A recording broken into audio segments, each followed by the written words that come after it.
I'm Boris Blade. I'm the host of Strange But Harmless. Happy Thanksgiving, everybody. We say that a lot this time of year. At least I know I do. Do we ever stop to think about the real meaning of Thanksgiving? Yeah, I know, it all started with the Pilgrims. But it has come to mean so much more than that. I believe it's turned into a celebration of family and more. A chance to put aside our animosity and join together in the spirit of love and friendship over a delicious meal, camaraderie, and yes, even football. All these things bring us together on this day of thankfulness, to thank God, no matter what name you worship Him under.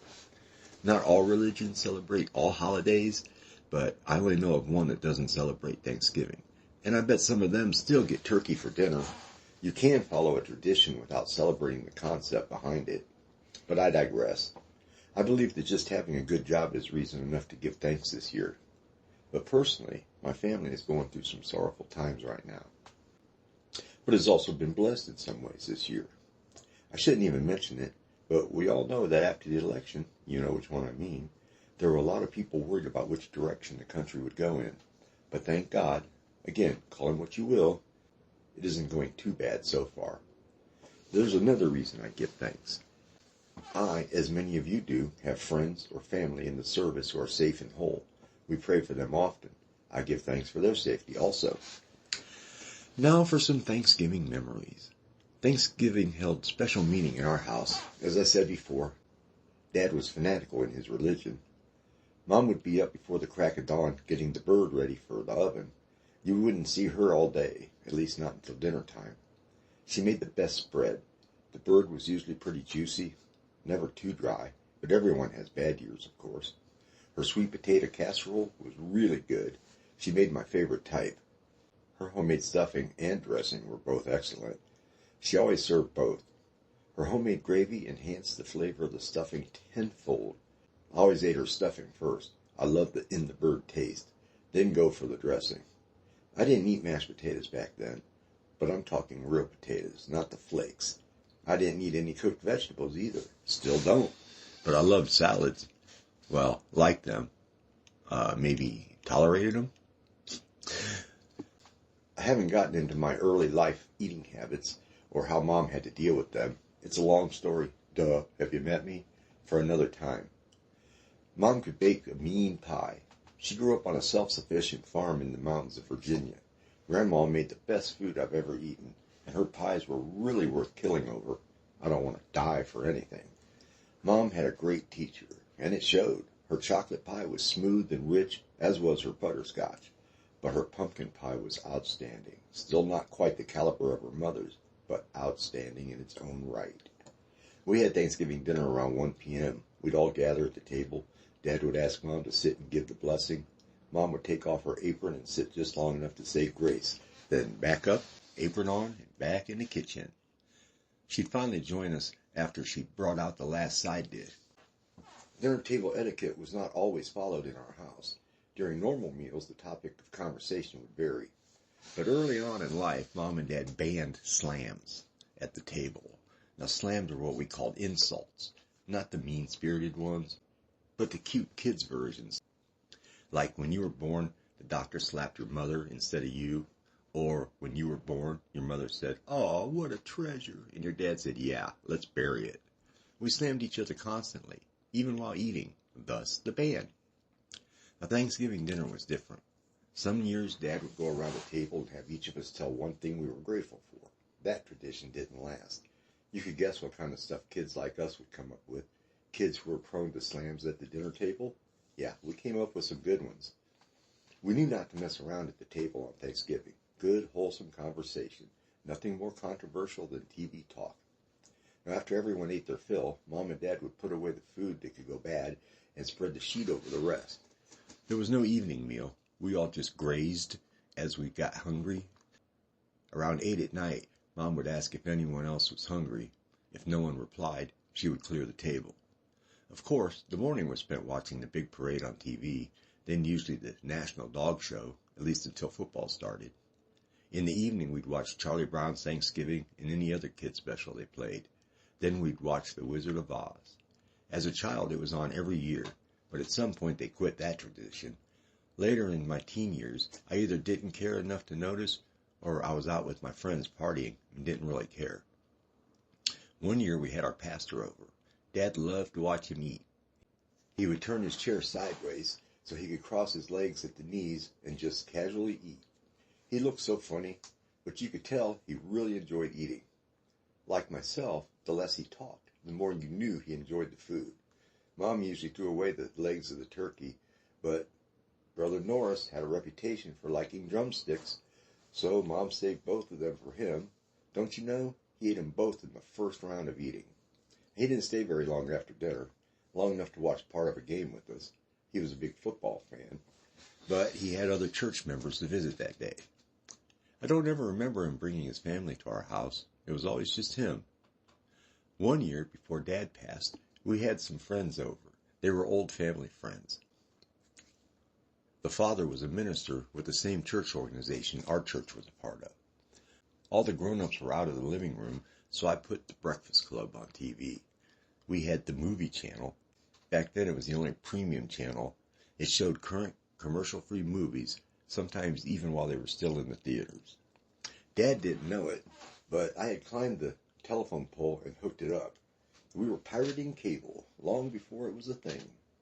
When Dad came in and heard "fuck," he about flipped. He asked the name of the show. I told him it was the Breakfast Club. He demanded that I turn the channel immediately. Yeah, kids, you used to have to turn a knob to change channels.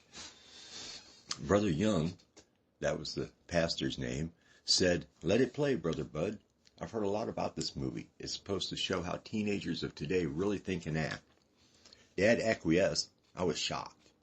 I was watching an R-rated movie, not only with my dad, but with a member of the clergy as well. If you've seen it, you know there are quite a lot of F-bombs in it. Dad's skin must have been crawling. Me, I was elated. I'd been vindicated. I walked around the house with a big shit-eating grin on my kisser the rest of the day. Hell, maybe longer.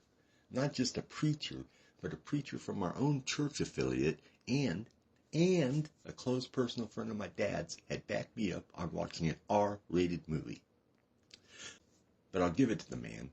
Dad sat and watched every minute of the movie with us. He even shushed us when we laughed too loud. "Quiet, kids. Brother Young is trying to hear this." When I was in my mid-20s, I went with my mom, my stepdad, and my sister to Pennsylvania to help move my brother that Thanksgiving weekend. Friday morning, we started loading his stuff. We had 2 pickup trucks and a medium-sized U-Haul trailer with which to move a whole house. I'd only agreed to help if I could use Mom's new Datsun to drive home Friday night because I had a party to go to.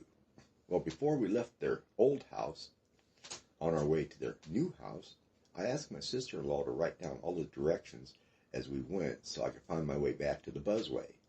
They were moving about 20 miles out of town, and there were a lot of turns. Now, I knew my sister-in-law couldn't be counted on to do it. She tried to talk me into staying to help unload the trucks on Saturday. So I went back to my basics. I'm dyslexic and learned early in life that memorization was my friend. So I memorized the directions, all 20 or so turns. Not only that, but I memorized them in reverse order so as to be able to find my way back to the expressway. When we got to the new house, I asked my sister-in-law for the directions and got just what I expected.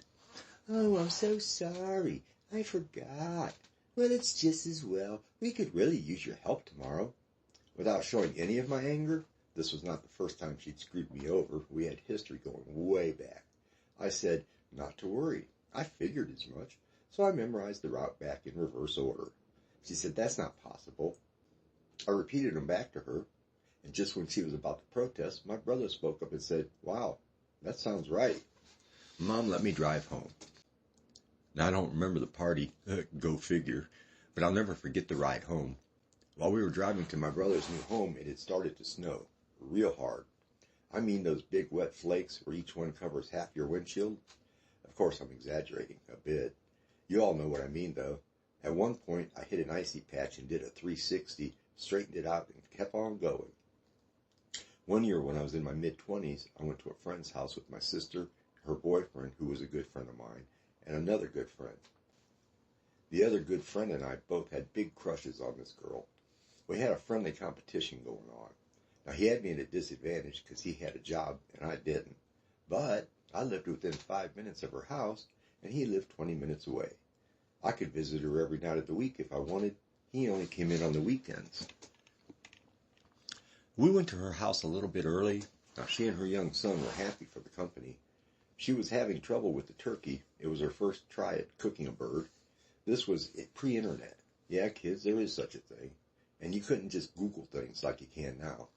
She wanted my sister's help. Well, that was like the blind leading the blind. She had never cooked one either. Between the two of them, they got the turkey in the oven. Our friend announced, the turkey will be done in 4 hours. 4 hours later, she announced, the turkey will be done in 2 hours. 2 hours later, she set the food out on the table, cut the turkey, and there was still blood in the middle of the breast. But we couldn't wait, so we cut the top inch or so off. We figured that part had to be cooked. Surprisingly, no one got sick. Well, during the prep of the sides, our friend got something in her hair. I think it was peanut butter. Not from dinner prep, but from the sandwich she made for her son. Someone suggested that mayonnaise would take it out, so she went and got a new jar of mayonnaise, and I started rubbing it in her hair. Well, me being me, I accidentally got some on her face, her nose to be precise. Knowing that it must have been on purpose, she grabbed a handful from the jar and tried to pay me back. Well, I saw it coming and I blocked her arm, causing mayonnaise to go flying. Now, it was on like Donkey Kong. When we were done, the jar was empty and there was white goop on most of the surfaces. I, of course, helped clean it up. Funny thing, during the whole food fight, no one else came in to check on what was going on. And we were loud, laughing and screaming like small kids on a playground. Odd that. We had to laugh later that evening when she noticed a big glob of mayonnaise stuck to the ceiling.